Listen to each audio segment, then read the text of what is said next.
শুভেচ্ছা জানিয়ে আপনাদের আজকে একটা পোশাকের ড্রয়িং করে পাঠাচ্ছি।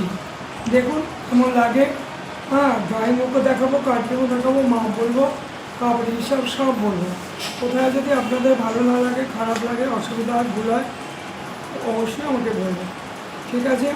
আজকে সাবজেক্টের নাম হচ্ছে, ড্রেসটার নাম হচ্ছে এক কাটের ফ্রক, মানে এক ছাটের ফ্রক আর কি। ফ্রকটার কোনো হাতা দরকার নেই, কোনো কোমর কাটার দরকার নেই, শেস্ত কাটার দরকার নেই, কিছুই দরকার নেই। শেস্ত টেস্ত কিচ্ছু লাগবে না। পুরো কাঁধের এখান থেকে ধরে আপনি একদম শেস্ত ঝুল পুরোটাই কাটবে একবারে। দেখুন আমি তারা পেটে দেখাচ্ছি,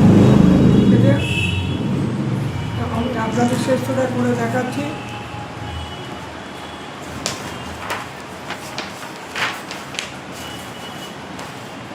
আমরা সবসময় দেখুন আর্ট পেপারেই দেখাচ্ছি। আর্ট পেপারটাকে আমরা কাপড়ের মতো মনে করছি। আগে সবসময় আমরা স্টুডেন্টদের বলি, আপনাদেরও বলছি, পেপারটা কাটুন, না পেপারে কেটে ভালো করে দেখে নিই কীরকম লাগছে, কেমন হয়েছে, ঠিকঠাক পেয়েছি কিনা, তারপরে কাপড়ে করবেন। আগে আমরা আগে পেপারে দেখাচ্ছি, তারপরে দেখি কী দেখাতে পারি। তাহলে ছবি নাম হচ্ছে এক ছাটের ফ্রক। মাপটা কী দিয়েছি, আপাতত একটা ছোটো মাপ নিয়েছি। ছাতি 24, কোমর 24, ঝুল 26, ফুট 11, শেস্ত 11। এইবার দেখুন আপনি এই কাপড়টা সবটা করতে এইভাবে কতটা কাপড় লাগবে, কী করে করবেন। ঝুল +3x2, ঝুল +3x2, কারণ এখানে হাতাও লাগবে না, ডিজাইনের কাপড়ও লাগবে না, কিছুই লাগবে না। তাই একবারে ঝুল +2x2 করে নেবেন, হয়ে গেল। যত বড় মেয়েই হোক না, যেই হোক করুক না কেন, হিসেবটা অঙ্কটাও পাল্টাবে না, মাপটা পাল্টাতে পারে, সাইজ পাল্টাতে পারে। কী করবেন, সেই আপনি যদি 36 ঝুলের করেন, 40 ঝুলের করেন, একই কথা। ঝুল +2x2, 36-এর মাপটা 36-এর মতো তুলবেন, যার যার মাপ সেভাবে তুলবেন। তাহলে এবার ড্রয়িংটা শুরু করি। এটা হচ্ছে আমার ঝুল, ঠিক আছে। প্রথমে আগে ঝুলটা দেখায়। এখানে আমার ঝুল হয়ে গেল 26 আর 2 28 নিয়ে নিলাম। এবার শেষ তো আমার 11টা দেখালাম আপনাকে, এবং শেষটা আগে 11 টেনে নিই, শেষ তো 11 হয়ে গেল। এবার ফুট কত আছে, 11 5.5 যোগ 1, এটা ফুটটা এই জায়গাটা ছাতির ফর্মুলায় করবেন। কারণ ফুটের ফর্মুলা একদম করবেন না। ছাতি 4 × 24, 6 2 8, এটা হচ্ছে ছাতির ফর্মুলা 8, ঠিক আছে। এইবার 24 ছাতির এই বগলটা অন্যান্য ফ্রকের মতো ফিটিং টাইট কিছু হবে না, একটু হালকা বড় করুন, 6 করুন। 6 করলাম, এই যে 6 করলাম। এবার দেখুন 24 ছাতি, 4 × 24, 4 × 24, 6 2 8 ছাতিটা। এটা আপনি 4 × 6 2 8 তো একটু বাড়িয়ে দিন, একটু লুজ করুন, 9 করলাম। এইবার এখান থেকে এটা কোমরের দিকে একটু হালকা শেপ দেখালাম, কোমর শেপে দরকার যদিও হয় না, হালকা শেপ দেখালাম। এইটা কী করলাম, এই যে কাঁধে এতটা ফুট নিয়েছি, কী হয় তৈরির পর একটু এদিকে বারবার নেমে যাবে, এদিকে নেমে যাবে। সেই জন্য কী করলাম, এখান থেকে এইটা 1.5 ইঞ্চি কেটে ফেললাম। এই দেখুন এটা বাদ, এটা হচ্ছে বাদ, হয়ে গেল। এইবার এখান থেকে কোমরটা নিলাম, এবার ঘেরটা নিয়ে নিই একবারে। দেখুন ঘের নিয়ে নিলাম, ঘের হয়ে গেল, ঠিক আছে। আমাদের ড্রয়িংয়ে পেনের কালির দাগগুলো, স্কেচগুলো আপনাদের ভালো ওঠে না, জানেন না, ওটা আবার তাড়াতাড়ি করতে হয়, সব মিলিয়ে অনেক। তাহলে কী বোঝালাম আপনাকে, এই ছবিটা এই হয়ে গেল। এইবার এখান থেকে এইটা আপনি পাশের গলা 2 করুন, আর ডিপ গলা 4 করুন, 2 আর 4 দেখুন, হয়ে গেল। ছবিটা এই হয়ে গেল। এটা গলা নিলাম, দেখালাম। দেখুন যেই এটা 2 ভাঁজ করে কাটবো, দেখবেন কি সুন্দর দেখতে হচ্ছে। ছবিটা করে আপনাকে ফর্মুলা করে দেখালাম।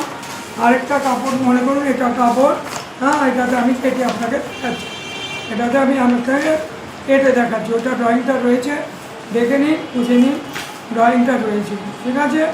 তাহলে আমি কি করলাম, এখান থেকে এটা করেছিলাম, এখান থেকে এটা করেছিলাম, এটা কোমর করেছিলাম, এটা ঘের করেছিলাম, পাশেতলা 2 দিয়ে গোল করে গপ করে। তাহলে আপনাকে একটু এটা কেটে দেখায়, আলাদা আরেকটা কাপড়ে কেটে দেখাচ্ছি। এটা মনে করুন সবসময় কাপড়, ঠিক আছে, মনে করুন সবসময় কাপড়। এই হচ্ছে কাঁধে, ওই যে বললাম একটু ফেলে দিই, হয়ে গেল 2 ইঞ্চি মতো ফেলে দিন, তাহলে কাঠটা ঝুলে গিয়ে বারবার আপনার অস্বস্তি লাগবে না, কাঠটা কাঁধের জায়গায় ঠিক বসে থাকবে, কাঠটা কাঁধের জায়গায় বসে থাকবে। এবার কাটলাম, হয়ে গেল, কাটলাম। এবার দেখুন খুলে আপনাকে দেখায়, সামনে পাটে যা গলা দেবেন পিছন পাটে একটু ছোট গলা দেবেন, এই কাটলা হয়ে গেল। এইবার আমরা কি বলেছি, যেখানে শেষ তো শেষ, সেখানে দেখুন একটা, এখানে মনে করুন এটা আমি কাপড় বসাচ্ছি, এই কাপড়টা বসালাম, কাপড়টা একদম চওড়া বসালাম, হ্যাঁ 1 ইঞ্চি 1.5 ইঞ্চি চওড়া একটা পটি বসালাম, চুলোটাকে পটি বলে।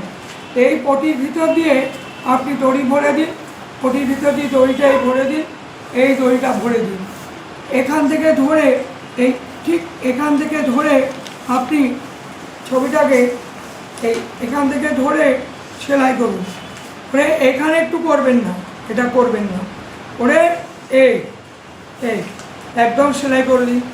এখানেও এইটা আপনি বলে এইটা এখান থেকে ধরে এই আসুন, এখানে করবেন না, এটা করবেন না, এই এই এই সেলাইটা মেশিন টেনে এখান থেকে ধরে এই করে দিন, হয়ে গেল।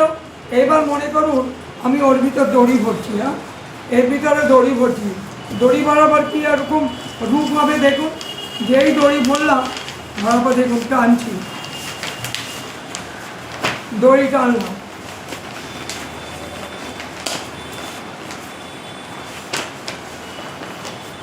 দড়িটা টানলাম, এই দড়ি টানলাম, কোমরে মাপে হয়ে গেল, কোমরে মাপটা চলে এলো, দড়ি যেই বললেন কোমরে মাপটা আপনার চলে এলো, দেখুন কোমরে মাপ আপনার চলে এলো। এবার এরপরে আপনাদের কাপড় কেটে দেখাবো, বা কাপড়ে কীভাবে কী হয়, কেমন হয় দেখতে। এই হয়ে গেল, দুটো পার্ট এরকম বসিয়ে আপনি সাইড জয়েন করে দেবেন, এখানে একটু করবেন না, সাইড জয়েন করবেন, তারপরে কাঁধের অংশ জুড়ে আপনি এই কাপড়টা জুড়বেন, জুড়ে এই বগলটাকে এরকম মুড়িয়ে সেলাই করে দিন, কোনো পটি টটি লাগবে না, মুড়িয়ে এই পটিটা সেলাই করে দিন, হয়ে গেল। আর গলায় যেমন গলার পটি আপনি এমনি ফ্রকে ব্লাউজে যা বসিয়েছেন সব বসিয়ে দেবেন, আর নিচে 1 ইঞ্চি মুড়ে দিন, নিচে 1 ইঞ্চি মুড়ে দিন, এভাবেই হবে, এভাবে করলেই দেখবেন। একসাথে আপনারা চেষ্টা করবেন, ড্রয়িংটাকে খাতায় টুকে নেবেন, এরকমভাবে দুটো পার্ট কেটে নেবেন, কেটে প্রথমেই এই জায়গা জুড়ে দিন, দেখবেন সব তৈরি হয়ে গেছে, কাপড়ের হিসাব